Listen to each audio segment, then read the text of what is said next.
nang marinig ito, at tinanong nila si Pedro at ang mga apostol, "Mga kapatid, ano ang gagawin namin?"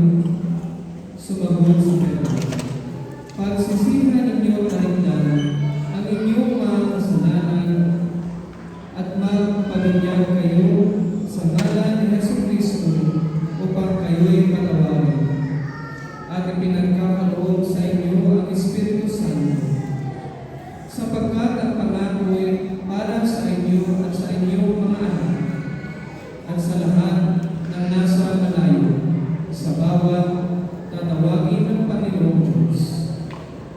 Marami pa siyang inilahan upang patunayan ang kanyang sinabi at nananawagan siya sa kanila, "Lumayo kayo sa masamang langit ito upang kayo'y maligtas." Kaya ang mga naniwala sa kanyang